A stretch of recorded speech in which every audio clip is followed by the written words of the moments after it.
মনটা একদম ভালো নেই ছোট বউ। দিদিটা শ্বশুর বাড়ি চলে গেল। হ্যাঁ, একদিন না একদিন তো মেয়েরা পর হয়ে যায়। আর সারাটা দিন ধরে শুধু ওর ছোটবেলার কথাই মনে পড়ছে। ওকে যে কত যত্ন করে মানুষ করেছিল। সেই ছোট্ট বেলি মনে পড়ে, তাকিয়া দিয়ে বিছানায় আটকে রাখতো।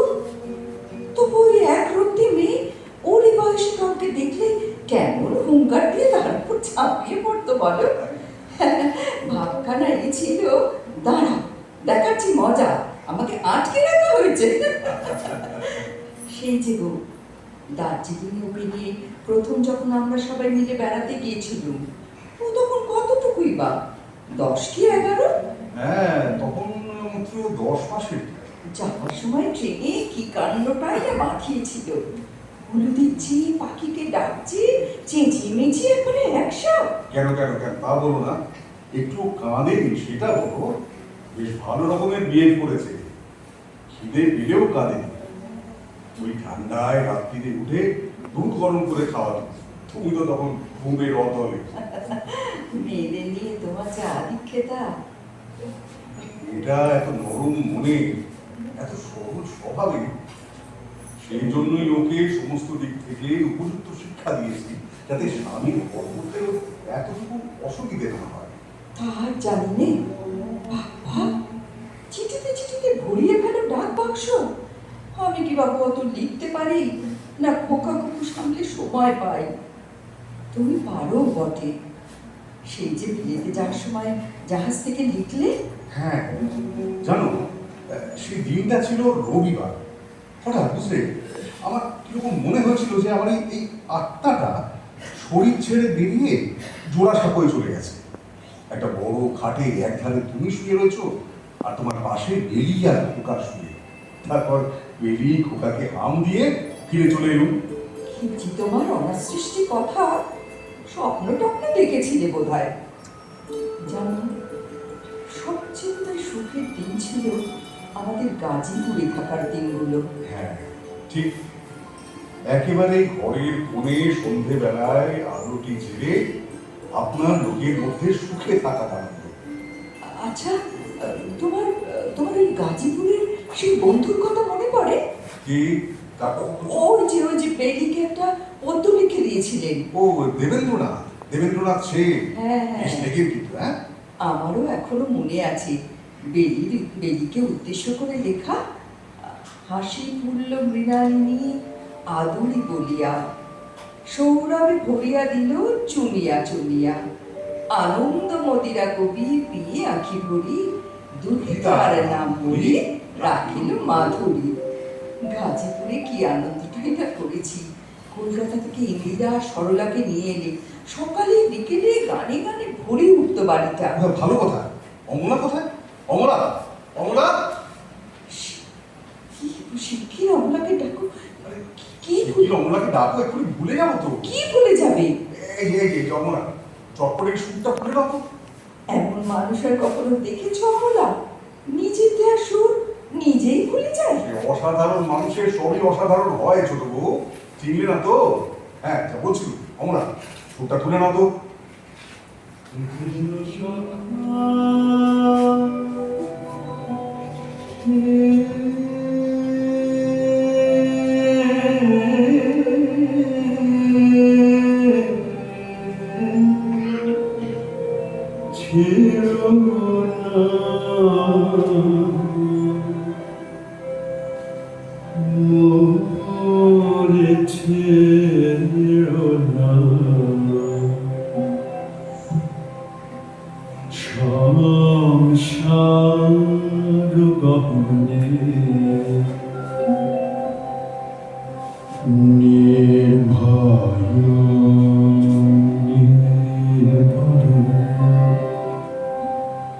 নির্জন সজনে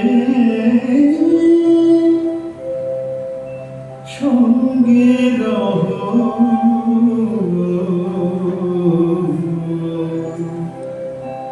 চির সখা হে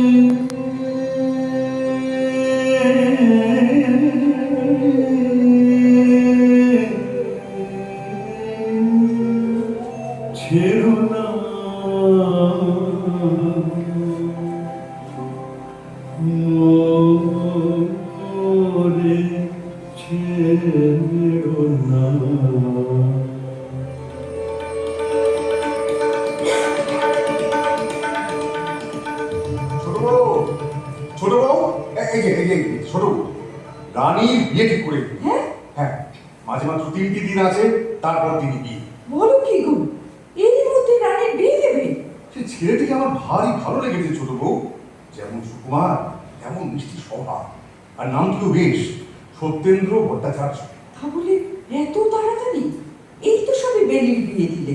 ও তুমি যাই বলো ছোট বউ, রানীটা যে যেদিন মেয়ে, ও বল একটু ভালো মানুষ বলছে, না হলে চলবে কেন?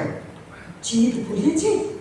এই তো সেদিন, এই তো সেদিন অমলা এসে বললে, কাকিমা, কাকিমা, কাকিমা দেখুন রানীর জন্মদিনে নিতুদা কি এনেছে। কই দেখি দেখি। বাহ, কি সুন্দর বাক্সটা!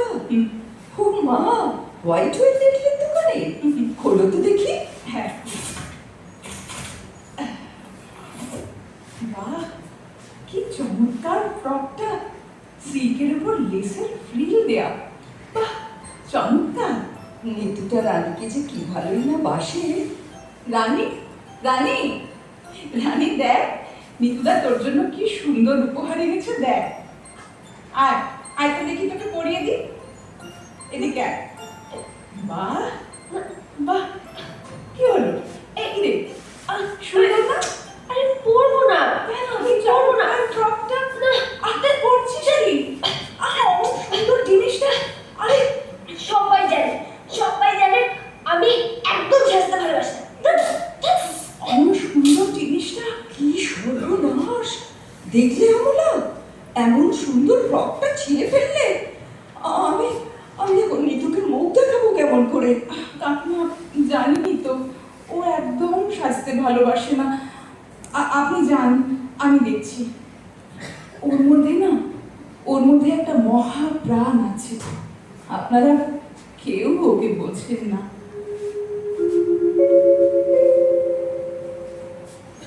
সত্যি, আমি ওকে ঠিক বুঝতে পারি না। বিয়ের কথাটা ও যে কিভাবে নেবে। সেই জন্যই তো বলছি, রানী যেরকম প্রকৃতির, বাপের বাড়ি থেকে বিচ্ছিন্ন হলে ও শুধরে যাবে।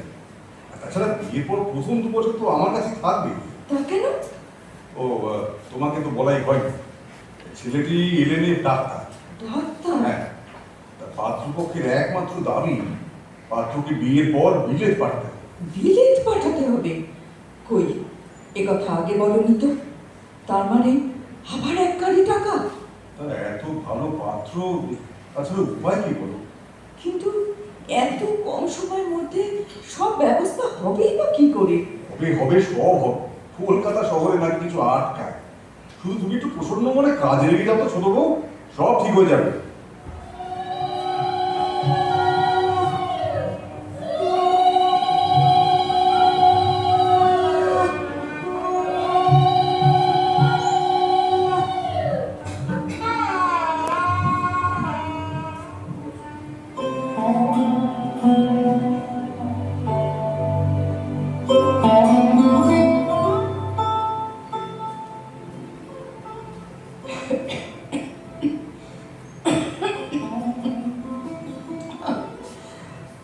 শোনো, বল।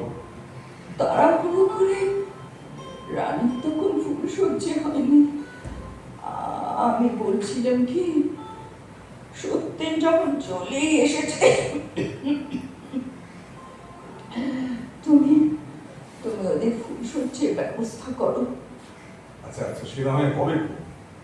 তোমার কাশিটা তো দেখছি বেড়েছে, এভাবে তো এখানে আর থাকা যায় না। কলকাতায় নিয়ে গিয়ে বড় ডাক্তার দেখাতে হবে। না না না, আমার জন্য ব্যস্ত হইও না। রানীটা কদিন ধরে গলার ব্যথায় খেতে পারছে না, সঙ্গে আবার ঘুষঘুষে জ্বর। বেশি কিছু তো বলে না, বড্ড অভিমানী মেয়ে আমার। তা কি বলবো বলো, ডাক্তারি পড়া ছেড়ে বলা নেই কওয়া নেই, সত্যের বিলেত থেকে চলে এলো। আমার সমস্ত চেষ্টা, এত খরচ। মেয়েটা সেই জন্যই আরো মন মরা হয়ে থাকে। 5 জনে 5 কথা বলছে সত্যেনকে নিয়ে। রানীর মনটা একেবারে ভেঙে গেছে। তুমি তুমি বরং ওদের ফুলসজ্জের ব্যবস্থাটা করো। আচ্ছা বেশ, তাই হবে, তাই হবে ছোট বউ। তারপর তোমাকে কিন্তু কলকাতায় যেতেই হবে, আমি কোনো কথা শুনবো না।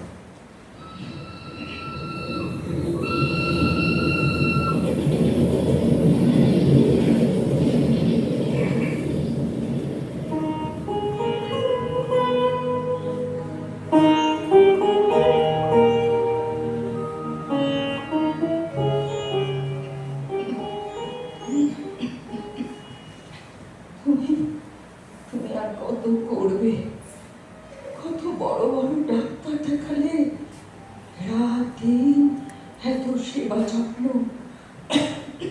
তোমার তোমার শরীরটাও তো ভেঙে গেছে। এত এত তখন শরীরে কেন?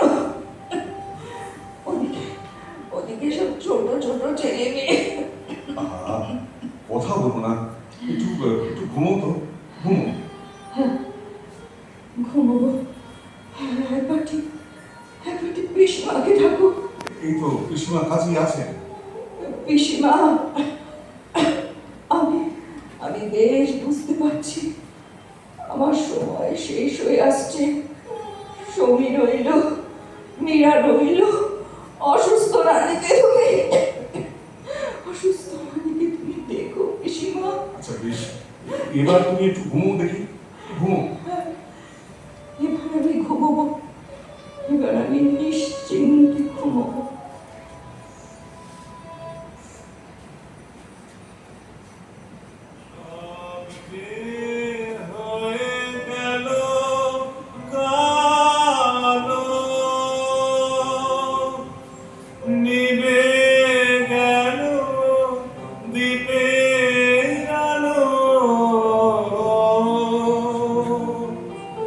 আকাশ পানে হাত বাড়ালেন কাহারো তরে, জানি নাই তো তুমি এলে আমার ঘরে, যে রাতে মন দুয়ার গুলি ভাঙলো ঝড়ে।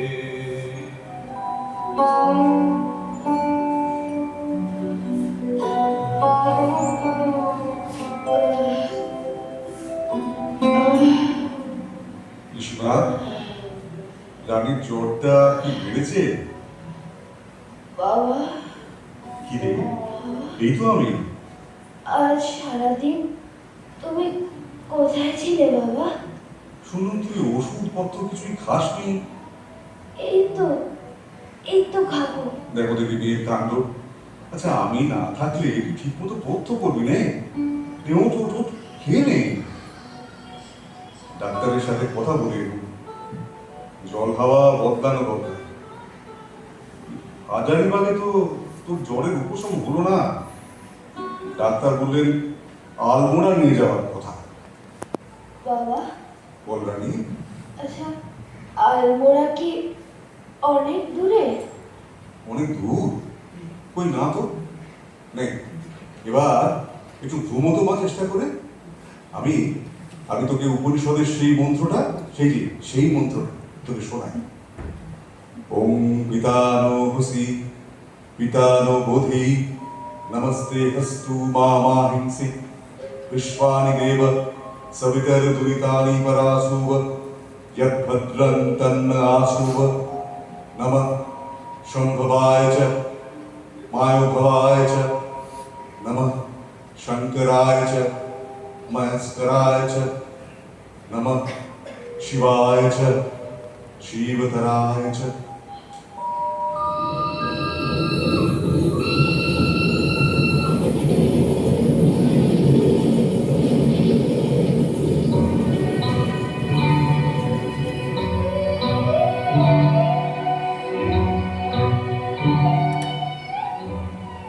বাবা, কি রে? তোমার আমার জন্য খুব কষ্ট না বাবা? অতটা পথ হেঁটে এসেছো। হ্যাঁ, তা প্রায় 70-80 মাইল পাহাড়ি রাস্তা। কষ্টটা অতটা হতো না, কিন্তু তার উপর আবার 12 ঘন্টা ট্রেন লেট, ভাবা যায়? 12 ঘন্টা? হ্যাঁ, তারপর রানীবাগ থেকে কোনো গাড়ি ঘোড়া নেই। ভাগ্যিস কুড়িরা রাজি হয়েছিল, কোনো রকমে একটা স্ট্রেচার মতো বানিয়ে তোকে নিয়ে আসতে পার। পথে একটা বিভ্রাট জানলে যাত্রা করতে সাহসই করতো। আমার জন্য তোমার কত কষ্ট না বাবা? আরে না, এই আলমোড়ায় পৌঁছে আমার সব কষ্ট দূর হয়ে গেছে। কি চমৎকার জায়গা, প্রাণ জুড়িয়ে যায়। দেখবি তোর সব অসুখ এখানে সেরে যায়।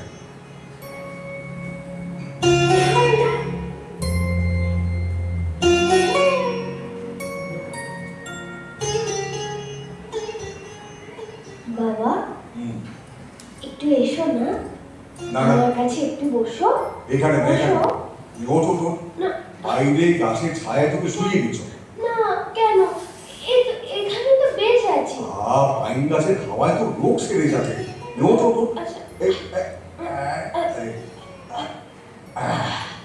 ব্যাস। এবার আমি একটু নিজের কাজ করি। হুম? নিজের কাজ মানে তোমার তো এই লেখালেখি।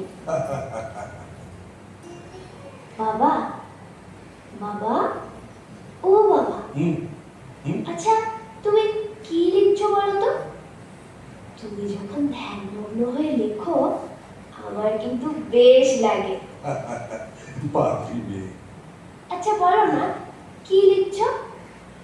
এখানে এসে এই কদিনে তুমি অনেক কবিতা লিখেছো না, পরপর, তাই না? শিশু কবিতা করছো, শুনবি? এই যে শোন। ঘুমের বুড়ি আসিছে উড়ি, নয়ন ঠোঁটানি, মায়ের পরে কোমল করে পরশ ফুলানি। মায়ের প্রাণে তোমারই দাগি, জগৎ মাতা রয়েছে জাহি। ভুবন মাঝে নিয়ত রাজি, ভুবন ফুলানি। ঘুমের বুড়ি আসিছে উড়ি, নয়ন ঠোঁটানি। ঘুমের বুড়ি আসিছে উড়ি, নয়ন ঢোলানি। ঘুমের বুড়ি বাবা, বাবা, আমি বাড়ি যাবো। কি বাড়ি যাবার জন্য আমার মন বড্ড কেমন করছে। শোন শোন রানী, এতদিন তো আমার হলো, কথা শোন। আমার ঠিক আছে, শোন আমার আমার ভালো লাগছে না, আমি বাড়ি যাবো। শোন শোন, শান্ত হচ্ছে না। আমি বাড়ি যাবো, শোন শোন আমার শোন। বাড়ি নিয়ে আচ্ছা চলো। আচ্ছা আচ্ছা আচ্ছা আচ্ছা হবে মা। শোন শোন, এই দেখো আবার কাশি আগে বলো। আচ্ছা আচ্ছা আচ্ছা আচ্ছা, এত তোরা বস না মা, তোরা বস না। তোকে নিয়ে যাবো, তোকে বাড়ি নিয়ে যাবো। একটু শান্ত হো দেখি। আমি আমি দেখছি কলকাতায় যাওয়ার কি ব্যবস্থা করা যায়, দেখছি।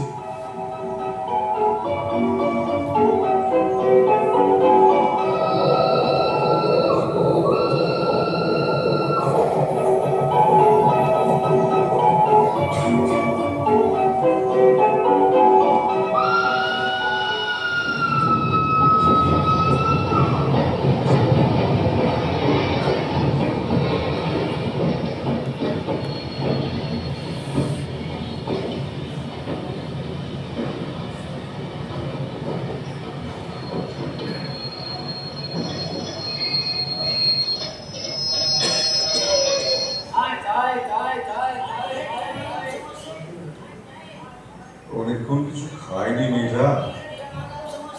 রানী, রানী বলছে একটু দুধ কোথায় পাওয়া যায় দেখি তো। এদিকে তো না না, এদিকে তো অন্ধকার। ওদিকে গেলে আচ্ছা এই কি আমার মনি ব্যাগটা, আমার মনি ব্যাগটা কোথায়? আমার সঙ্গে তো ছিল। এই যা, এই যা, এই আমরা বেশ থেকে ফেলে এসেছি নিশ্চয়ই। এই কি কোথায় গেল? বাবা, হ্যাঁ? তুমি কি কিছু খুঁজছো? কি খুঁজছো বলো? মনির একটা ফেলে গিয়েছিল। দেখ দেখি তোর জন্য একটু দুধ কিনবো বলে স্টেশনে নেমেছিলাম, ফিরে এসে দেখি ওটা নেই। হ্যাঁ, কোনো মানে হয়? এর মধ্যে ওটা কোথাও হয়ে গেল। আচ্ছা, ছি ছি ছি ছি ছি ছি, আচ্ছা, অদ্ভুত বাবা, কাণ্ড। কেমন বাবা, করি? যত সব বাবা, বাবা, নিজেকে শান্ত করো। এসব কি করছো? শান্ত হও। নিজেকে এত অসহায় লাগছে। ঠিকই বলেছিস। আচ্ছা বোকা তো আমি, এরকম করে মনের শান্তি নষ্ট করে লাভ কি আমার? তার চেয়ে মনে উল্লিত করে টাকাটা যে নিয়েছে সে চুরি করেনি। আমার চেয়ে টাকাটা নিশ্চয়ই তার বেশি প্রয়োজন ছিল। আমি নিজেই ওটা তাকে দান করলাম। কেমন? বাবা,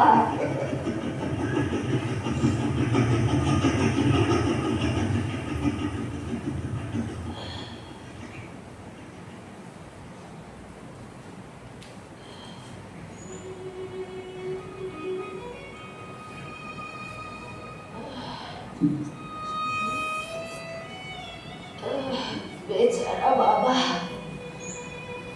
আমি গেলে তার বড্ড কষ্ট রানী এসব কথা বলতে আছে?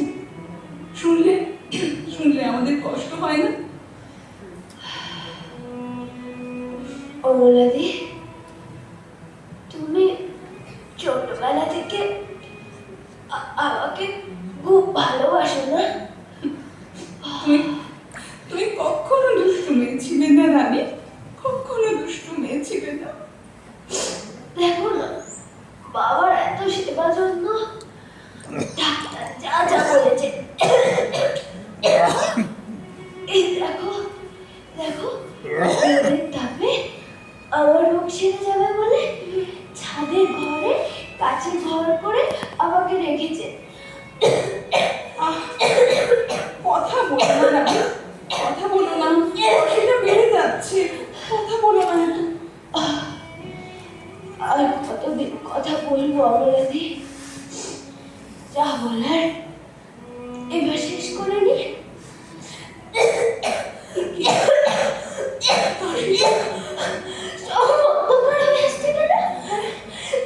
কিছু দেখতে পাচ্ছি না।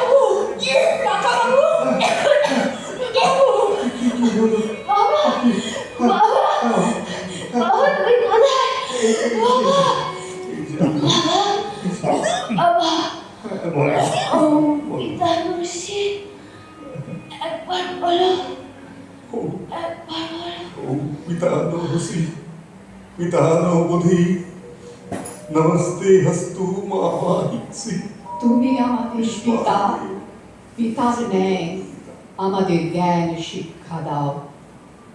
তোমাকে নমস্কার। আমাকে বহু জাল থেকে রক্ষা করো, আমাকে পরিত্যাগ করো না, আমাকে বিনাশ করো না। হে দেব, হে পিতা, পাপ সকল মার্জনা করো। তুমি যে সুখকর, কল্যাণকর, সুখ কল্যাণের আপর, কল্যাণ ও কল্যাণতর, তোমাকে নমস্কার।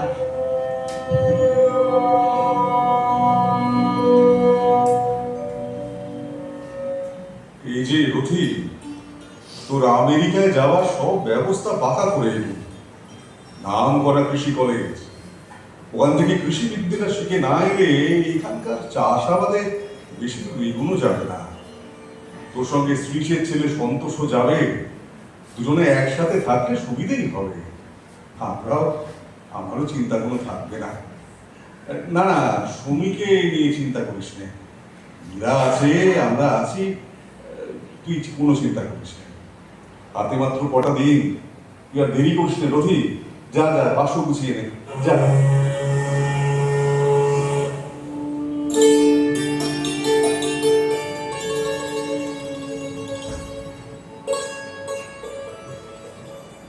মরা মরা বলিতে আইল রাম নাম, পাইল সকল পাপে দোষ পরিত্রাণ। ওটা কিসের পাঁচালি পড়ছিস রে সমী? মোটেও পাঁচালি পড়ছি নে, তবে যেন শুনলুম সুর করে পাঁচালি পড়ছিলি। রামায়ণ পড়ছিল। অ বলো তো, ব্রহ্মা বাল্মীকির রত্নাকর নাম কেন দিয়েছিলেন? তাই তো পড়ে শোনা না বাবু। শুনবে? আচ্ছা বেশ, পড়ছি। ব্রহ্মা বলেন শোনো নারদ তপোধন, যে কহিল মিথ্যা নহে শিবের বচন।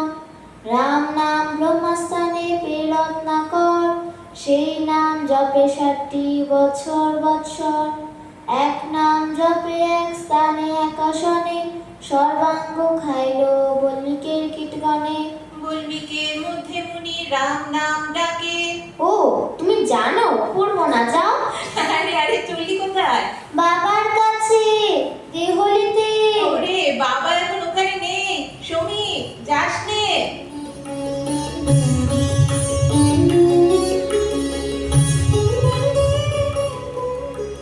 ও বাবা, এ কাকে দেখছি বাবার ডেস্কের সামনে বসে আছে?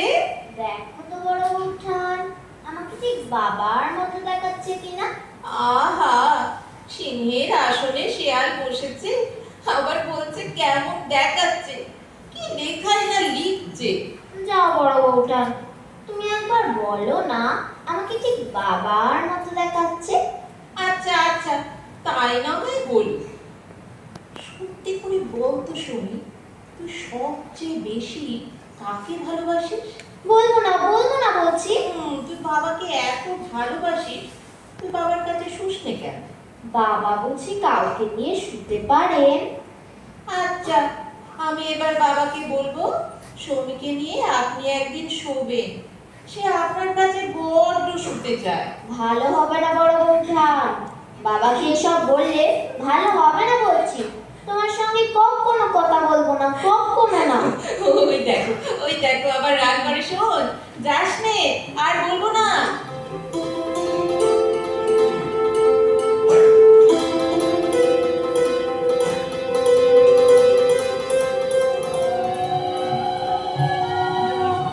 আজ মীরার বিয়ে।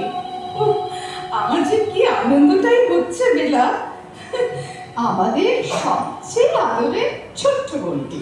হ্যাঁ, কিন্তু ডাক দেখি বেলা যে পড়ে এলো, মীরাকে সাজিয়ে দিতে হবে না? ও ও, ও, তাই তো, কথায় কথায় খেয়ালই নেই। মিরি, মিরি, এই যে মীরা, কোথায় ছিল? এখানে চুপটি করে বসতো দেখি, মুখটা ঘোরা। বেলা, এদিকে আয় না। আসছি। আয় না একবার। এই তো আসছি। শাড়ির ভাঁজটা খোল। তোমার চন্দন পরানো হয়ে গেছে অমলাদি? এই তো এই, হ্যাঁ, হয়ে গেছে। ও মা, দেখি দেখি। আরে দাঁড়া গয়নাগুলো পরিয়ে নি। বাহ, মিরিকে কি সুন্দর দেখাচ্ছে অমলাদি। তুমি গয়নাগুলো পরিয়ে নাও। হ্যাঁ, গয়নাগুলো পরিয়ে নি। রথিটা নিশ্চয়ই ওখানে বসে মন খারাপ করছে। আর আমেরিকা দেশটা কি আর এত কাছে রে যে হুট করে বলতেই চলে এলো? নে দুঃখ করিস নি, চল ওদিকে বর কোথায় চলে এলো, বরণ করতে হবে না? চলো চলো চল চল।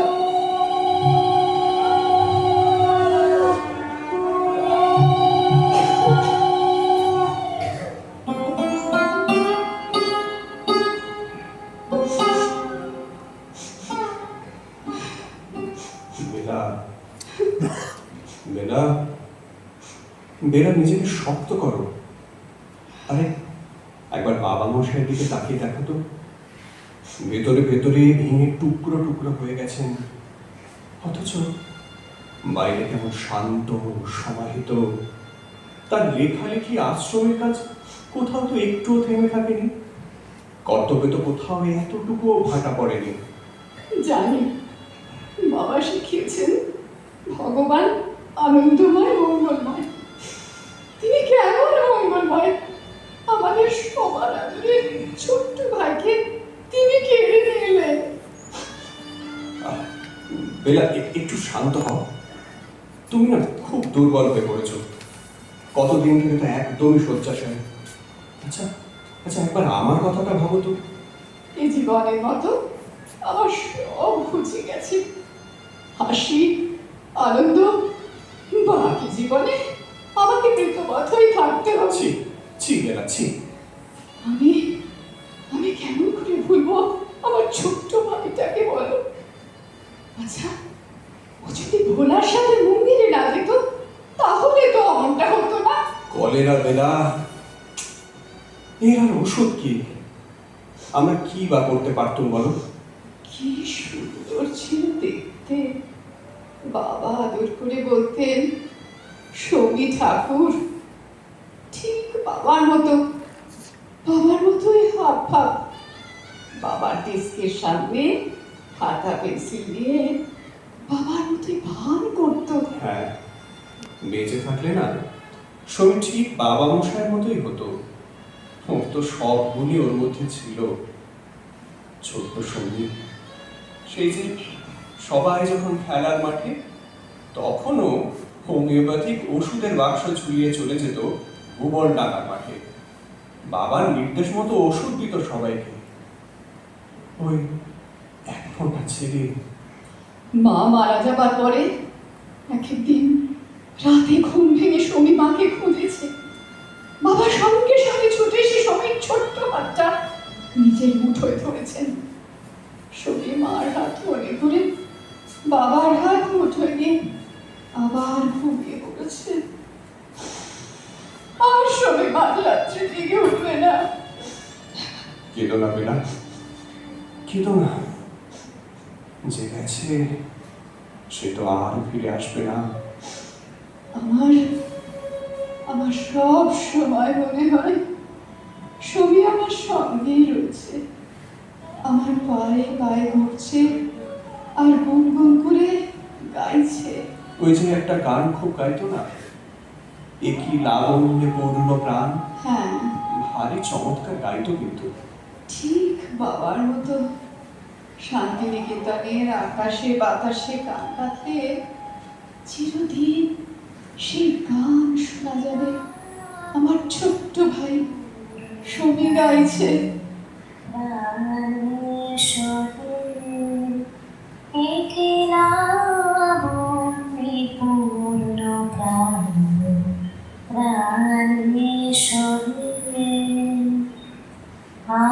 আনন্দ বসন্ত সমাগমে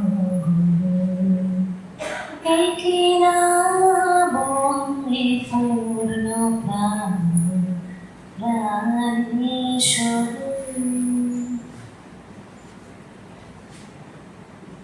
বাবা যে কেন এত তাড়াতাড়ি উইল করতে গেলেন? নগেন্দ্র আমেরিকা থেকে ফেরার পরে কি বাবা ডিসিশন নিয়েছেন? দেখো বেলা, বাবা মশাই যা ভালো মনে করেছেন তা করেছেন। তিনি বিলেত যাওয়ার আগে কন্যাদের ভবিষ্যৎ সুনিশ্চিত করে গেলেন। তাতে কি লাভ হলো? কন্যারা কি পর নিশ্চিন্তে একসাথে থাকতে পারলো? ও হ্যাঁ, ভালো কথা, তোমার একটা চিঠি এসেছে বাবার। আমাকেও লিখেছেন। আমাকে চিঠি? হ্যাঁ, কি লিখেছেন? তোমাকে লিখেছেন, তুমি পড়ো। দাও দেখি চিঠিটা। এই নাও। তিনি লিখেছেন, জোড়াসাঁকোর বাড়ি ছেড়ে চলে এসেছি জেনে উনি খুব কষ্ট পেয়েছেন। বাবা কি করে জানলেন বলো তো আমরা ভাড়া বাড়িতে উঠেছি? আরে সুরেন দাদা তো তখন বিলেতে, হয়তো তার কাছেই শুনে থাকবেন। তাই হবে। তারপর? তারপর লিখছেন, তোমরা আমাকে ভুল বুঝেছ।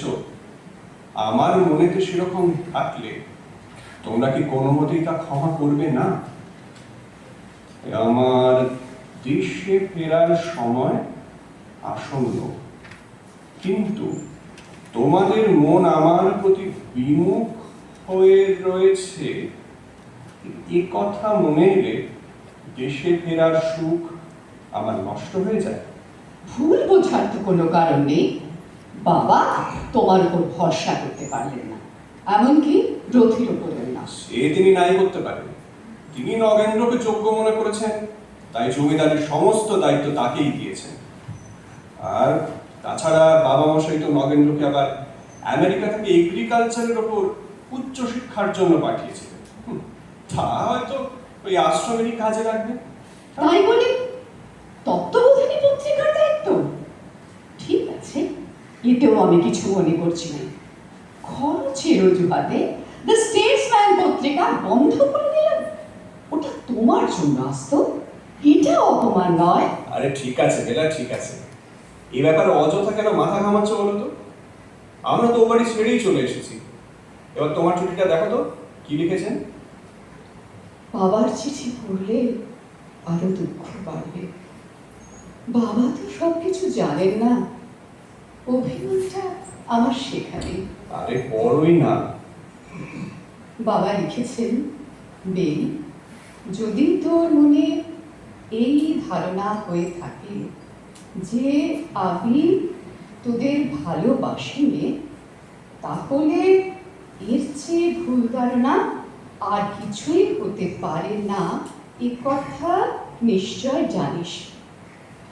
তোর এই ধারণায় আমি মনের মধ্যে অনেকদিন থেকে অত্যন্ত কষ্ট পাচ্ছি। আমি কি তোদের কাছ থেকে কোনো বেদনা পাই? এবং সে কি আমি বারবার ক্ষমা করিনি? আর আর আজ আমি কি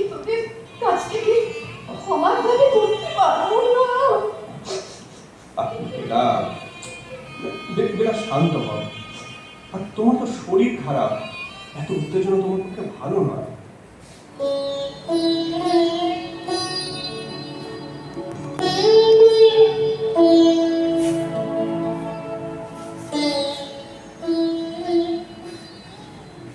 আমাকে একবারও জানাওনি শরৎ, বেলা যে এতদিন ধরে অসুখে ভুগছে। আসলে প্রথমে ভেবেছিলাম সেরে যাবে, আর অনেকদিন ধরে খুসখুসে জ্বরটা চলছে। হুম, আর আপনি তো জানেনই আপনার মেয়ে কেমন অভিমানিনী। ডাক্তার কি বলছে? ডাক্তার যক্ষা। যক্ষা? যক্ষা।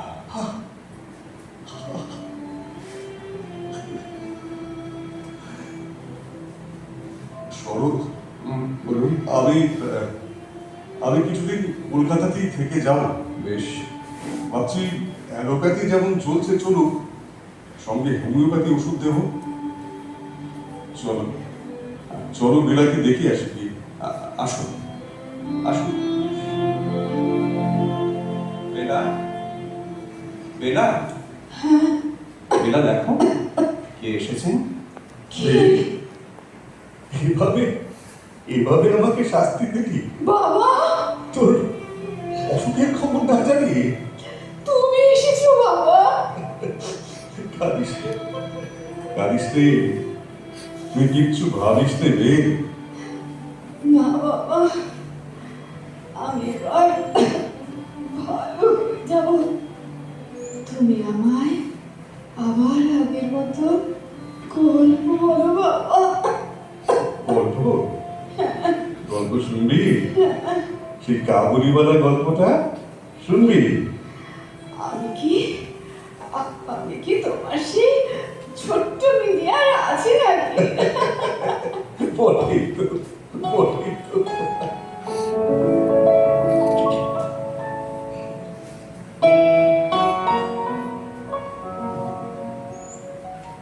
বাবা, হ্যাঁ বাবা, হ্যাঁ, টেলিগ্রাম। টেলিগ্রাম? কোথা থেকে? বেরিকে একটু সুস্থ দেখে কলকাতা থেকে এলুম, এরই মধ্যে অনেকদিন থেকেই জানি, তো তো ওকে বোঝাতে চেষ্টা করছিলাম, এরে কি হয়তো। বাবা, এখনই এত উতলা হচ্ছ কেন? হয়তো অসুখটা একটু বেড়েছে। কিছুই তো করতে পারতুম না মা, অনেকদিন ধরেই জানি ও চলে যাবে, তবু রোজ গিয়ে ওর হাতখানা ধরে বসে থাকতো, ছেলেবেলার মতো বলতো, বাবা গল্প বলো। এবার এবার তাও শেষ হলো।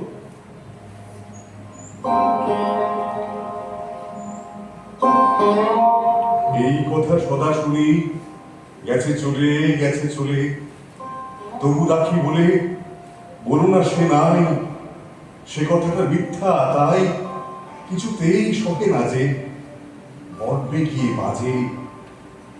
মানুষের কাছে যাওয়া আসা ভাগ হয়ে আছে, তাই তার ভাষা বহে শুধু আধখানা আশা। আমি চাই সেইখানে মিলাইতে প্রাণ, যে সমুদ্রে আছে নাই পূর্ণ হয়ে রয়েছে সমান।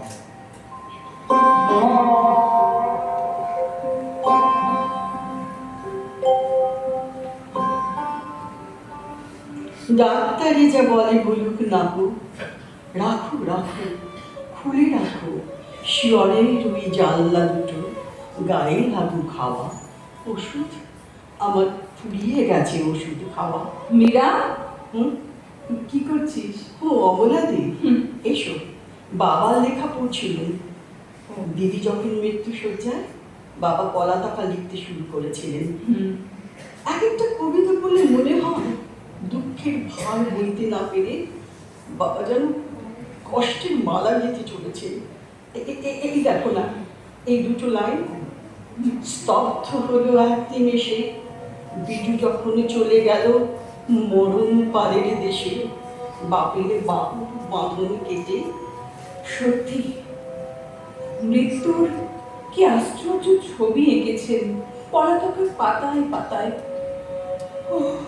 কাকাবাবুর উপর দিয়ে যে কি গেছে, কাকিমার সেই অসুস্থ হবার পর থেকে সেই সময়টা রাজনীতির বাবার শরীরও ভেঙে পড়েছিল। তারপর রানী অসুখ, ডাক্তার যখন যা করতে বলেছেন মানুষটা দিশেহারার মতো তাই করেছেন। একবার হাজারিবাগ, একবার আলমোড়া। জানো অমলাদি, রানীদিকে আমি কোনোদিন ভুলতে পারবো না। এত রোগ যন্ত্রণার মধ্যেও আলমোড়া থেকে ফেরার পথে আমার জন্য এক বাক্স খেলনা আনতে বলেননি। কাছে গিয়ে ঠান্ডা হাতটা বাড়িয়ে আমাকে বাক্সটা দিলেন। রোগা চেহারা, মুখে সেই হাসি আজও আমার চোখে ভাসে। শেষের দিকটায় মনে হচ্ছিল যেন রোগ তাপ সব জুড়িয়ে একেবারে বাবাকে সবসময় কাছে পেয়ে সব জুড়িয়ে গেছে। কাকাবাবু কখনো এক মুহূর্তের জন্যেও রানীর কাজ ছাড়া হননি। কিন্তু বাবার হাত ধরেই তো একবার ভাবতো, এমন ভুবন জোড়া যান খ্যাতি, তিনি শুধু পিতা নন, সমস্ত কাজ ফেলে মায়ের দায়িত্ব কেমন পালন করেছে। ঠিক, মাকে তো আমার মনেই পড়ে না অমলাদি। তবুও কখনো মায়ের অভাব বোধ করিনি। বাবা স্নেহ মমতায় ভুলিয়ে রেখেছেন সর্বক্ষণ।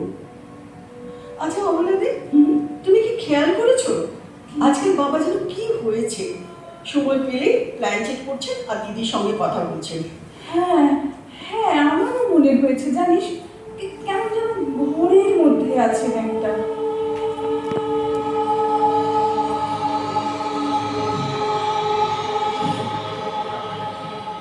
কে তুমি? বেলা। ভেলা, ভালো আছিস? হ্যাঁ, বেশ আছি। এই পৃথিবীর সব কথা মনে আছে? এখানে সঙ্গে তোর যোগ আছে? আছি বলে কি?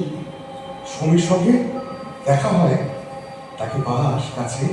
হ্যাঁ, এই তো কাছে ছিল। সেখানে চঞ্চল না সমীর? হ্যাঁ, বড় চঞ্চল। এখনো সে কি বড় হয়নি?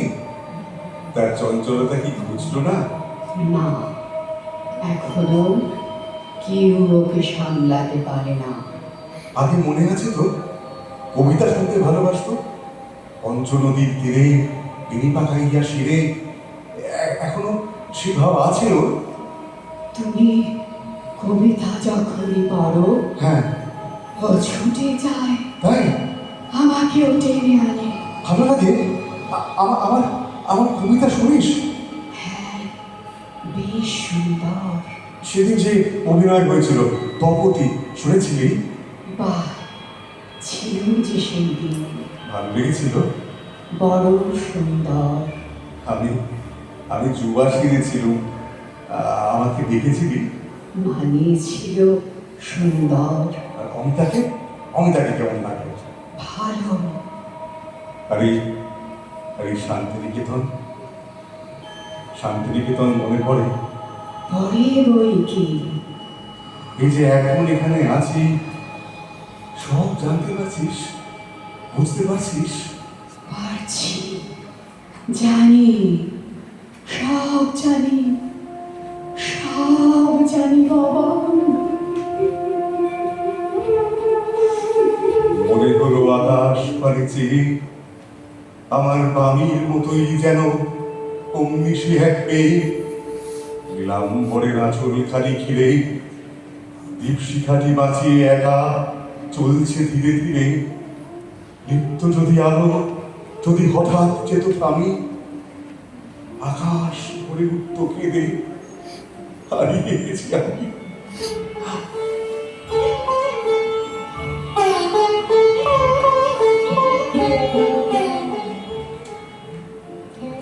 শোনো, তোমার সঙ্গে আমার একটু কথা ছিল। কি হলো, শুনছো? কাজটা একটু পরে করো না। বলে যাও, শুনছি। তুমি জানো, তোমাকে নিয়ে সমাজে নানা রকম কথা হচ্ছে। আমার আমার ভালো লাগছে না। হুম, কি ভালো লাগছে না মীরা? আচ্ছা বলো, স্বামীকে নিয়ে এত সমালোচনা কোন স্ত্রী বা সহ্য করতে পারে বলো? তা কি কথা হচ্ছে শুনে? সেসব কথা শুনে কি হবে? যদি বলতে না চাও বলো না। আচ্ছা ওসব থাক না। শোনো না, বলছিলাম কি, তুমি আমেরিকা থেকে ফেরার পর অনেক দিন তো হলো, এবারে তুমি আমাকে তোমার কাজের সঙ্গী করে নাও। তুমি আমার সাথে কাজ করবে? হ্যাঁ। জমি ফসল, কোন মাটির কি গুণ, কি ফলবে, আর কত পরীক্ষা নিরীক্ষা, হোক না। এসব ব্যাপারে বিস্তর পড়াশোনা করা দরকার, বুঝলে? না না, ওসব তোমার কাজ নয়। বারে, তুমিই তো বলেছিলে আমরা একসঙ্গে কাজ করব, বোলপুরের লাল মাটিতে সোনা ফলবে। দেখো দেখো, আমরা দুজন ঠিক শান্তিনিকেতনের পুরো ছবিটাই পাল্টে দেবো। হ্যাঁ, কবি পিতার কবি কন্যা। না না, এসব কল্পনা করতে ভালোই লাগে, তবে কিনা আমরা বিজ্ঞানী মানুষ, ওসব কল্পনা করা। আশ্চর্য, তাই বলে জলের মতো পয়সা খরচ হবে, অথচ কাজের কাজ কিচ্ছু হবে না। কি বললে? কাজের কাজ? হ্যাঁ, তা নয় তো কি, দিন দিন বাবার ঋণের বোঝা বেড়েই চলেছে। কিছু করতে গেলে পয়সা তো খরচ করতেই হবে, তবেই বোঝো। কিছু করছিল বলে তো লোকে নিন্দবন্ধ করলেই তো তাদের কান দেওয়া যায় না। শুনে রাখো, আমি কাউকে পরোয়া করি না। হ্যাঁ, আমি জানি তুমি কাউকে পরোয়া করো না, কিন্তু বাবা, কত আশা করে বাবা তোমাকে আমেরিকা পাঠিয়েছিলেন, তোমার উপর কত ভরসা করেছিলেন, শান্তিনিকেতনের সব দায়িত্ব দিয়ে তবে তিনি নিশ্চিন্তে বিলেত গেছেন। যোগ্য লোককে সবাই ভরসা করে, আর তা যদি বলো, এখানে থেকে আমারই বা কি লাভ? সবচেয়ে বেশি ক্ষতি তো আমারই হয়েছে। তোমার ক্ষতি হয়েছে? হ্যাঁ হ্যাঁ, আমারই ক্ষতি। আজ বলতে বাধ্য হচ্ছি, আমার বাড়ির অবস্থা তেমন ছিল না যে আমাকে উচ্চ শিক্ষার জন্য বিদেশ পাঠাতে পারে। পড়াশোনা করার ইচ্ছে আমার থাকতেই পারে, কতজনের কাছে অর্থ সাহায্য চেয়েছি, সবাই ফিরিয়ে দিয়েছি। একদিন তোমার বাবার সঙ্গে দেখা করলাম, আমেরিকা যাওয়ার শর্তে তোমাকে বিয়ে করার জন্য রাজিও হয়ে গেল। না, শর্ত মেনেই আমাকে বিয়ে করেছিলে, কিন্তু আমি কি কোনোভাবেই তোমার উপযুক্ত নই, এই কথাটাও কি মানবে না?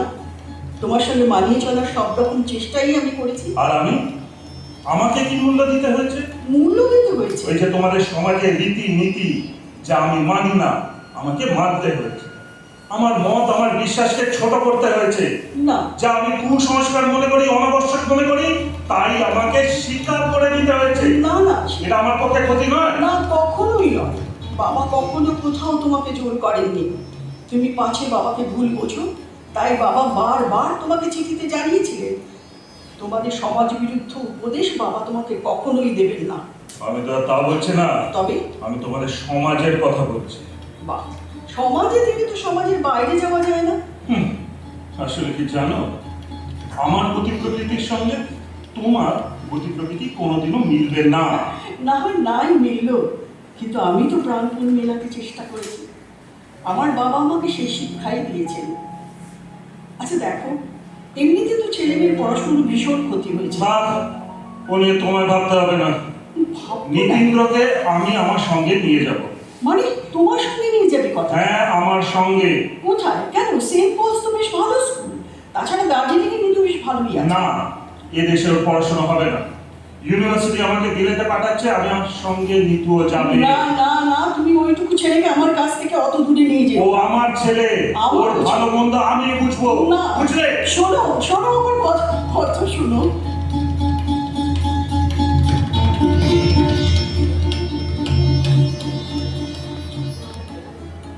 নগেন্দ্র এতটাই অহংকারী, উদ্ধত, শেষ পর্যন্ত সে আদালতে নালিশ করেছে। না, আমারই ভুল, আমি ওকে চিনতে পারিনি। আমি অনেক চেষ্টা করেও পারলাম না বাবা। নিতু আর বুড়ির মুখ চেয়ে আমি ওর অনেক জুলুম সহ্য করেছি। স্ত্রীর উপর স্বামীর জুলুম করার শক্তি যে সমাজ স্বীকার করে, সেই শক্তিকে আমি বর্বরতা বলেই জানি। তবু ভেবেছিলাম অন্তত ছেলে মেয়ের মুখ চেয়ে আমাদের সম্পর্কটা ঠিকই থাকবে, কিন্তু আদালত পর্যন্ত গড়াবে আমি ভাবিনি বাবা। একদিক থেকে হয়তো এই ভালো হলো, শান্তিনিকেতনে আমার কোনো কথা তো তিনি কখনো শোনেননি। জোর করে নিতুকে বিলেত নিয়ে গেলেন। ওইটুকু ছেলে, মাঝখান থেকে পড়ার এত ক্ষতি হলো, ইউপি বোর্ডের কেমব্রিজ সার্টিফিকেটটা পর্যন্ত পেল না। তুমি যদি জার্মানিতে না যেতে, না পাঠাতে, কি যে হতো। হ্যাঁ, নিতু প্রিন্টিং এর কাজটা ভালো করে শিখে আসুক, এতে ওর ভালোই হবে। কিন্তু কিন্তু মীরা, তুই কিছু ভাবিস না। সব মানুষের ভাগ্যে সুখ থাকে না, তা নাই থাকলো, কিন্তু স্বাধীনতা যদি না থাকে তবে তার চেয়ে দুর্গতি আর কিচ্ছু হতে পারে না। বাবা, তুমি আমাদের জন্য সারা জীবনে একটু শান্তি পেলে না। আরে না, মেয়ের বাড়িতে থাকবার অধিকারটুকু নষ্ট হতে দেখলে কোনো বাবা নিজে শান্তিতে থাকতে পারে? আমি তো জানি বাবা, তুমি নিজে কত কষ্ট পাচ্ছ। গিরি, গিরি, শান্ত হও, শান্ত হও গিরি। এই কথা ভেবে কেন মিছিমিছি কষ্ট পাচ্ছিস? তার চেয়ে তুই এক কাজ কর, তুই জার্মানিতে গিয়ে একবার নিতুকে দেখে আয় যা। হ্যাঁ, নিতু লিখেছে অনেকদিন ধরে ওর শরীরটা ভালো যাচ্ছে না। ও নিয়ে তুই চিন্তা করিস না, ওখানে বড় ডাক্তারের অভাব নেই। আমি যাই, বরং তো যাওয়ার ব্যবস্থা দেখি। ওদিকে আন্দুল সাহেবকে লিখে দেবো, জেনোয়া থেকে সোমবারকে তোর সঙ্গে যান, তোর কোনো অসুবিধে হবে না। তুই যা, ঘুরে আয় যা।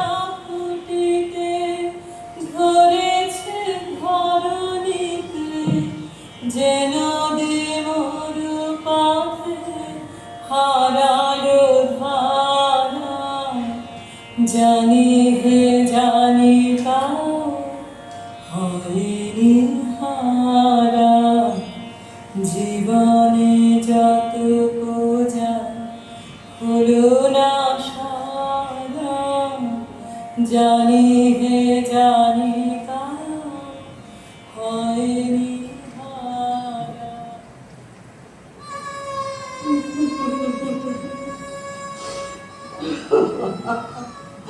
আমার সব শেষ হয়ে গেল বাবা, আমি আর কি নিয়ে বাঁচবো? গিরি, বলে দাও। গিরি, আমাকে দেখ, আমার জীবনে যেন অকাল মৃত্যুর মিছিল চলেছে। আমি কেমন করে শুয়েছি? আমার তো মাঝে মাঝে মনে হয় আমি মৃত্যুর চেয়ে বড়।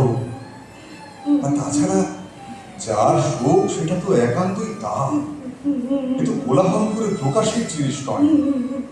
নিজের দুঃখকে সবার সামনে আনলে তাকে ছোট করা হয়, লজ্জা পারে। আমার শোকের দায় আমি নেব, বাইরের লোকে কি বুঝবে তার মানে? কেমন করে বলবো বাবা, রোগ যন্ত্রণার সময়টিতে আমি নিতির কাছে ছিলাম না, মাকে ছেলের একটু সেবা যত্ন করতে পারলাম না। ওর কাছে যখন গেলুম একেবারে শেষ সময়টিতে, সেই রাতে চেষ্টা করলাম একটু দুধ খাওয়াতে। বলল, মা কাল সকালে খাবো। কই, সে সকাল তো আর এলো না বাবা। কি আর করতে পারতিস বল? ডাক্তারের কিছু করার ছিল না, বড় বড় ডাক্তার সব। যখন ধরা পড়ে তখন শরীরটাও ঝাঁঝরা করে দিয়েছে, গ্যালোপিং টিবি। কিচ্ছু করা গেল না বাবা। এমনি হয় বোধহয়, একটা সময় আমাদের আর কিচ্ছু করার থাকে না। মৃত্যু অমুক, পৃথিবী তার নিয়মেই চলতে থাকে। সমী যে রাতে চলে গেল, তার পরের রাত্রে রেলে আসতে আসতে দেখলুম জ্যোৎস্নায় আকাশ ভেসে যাচ্ছে। কোথাও কিছু কম পড়েছে তার লক্ষণ নেই। মন বললে কম পড়েনি, সমস্তর মধ্যে সবই রয়ে গেছে, আমিও তার মধ্যে। সমস্তর জন্যে আমার কাজও বাকি রইল। যতদিন আছি সেই কাজের ধারা চলতে থাকবে, সাহস যেন থাকে, অবসাদ যেন না আসে, কোনোখানে কোনো সূত্র যেন ছিন্ন হয়ে না যায়। যা ঘটেছে যেন তাকে সহজে স্বীকার করে।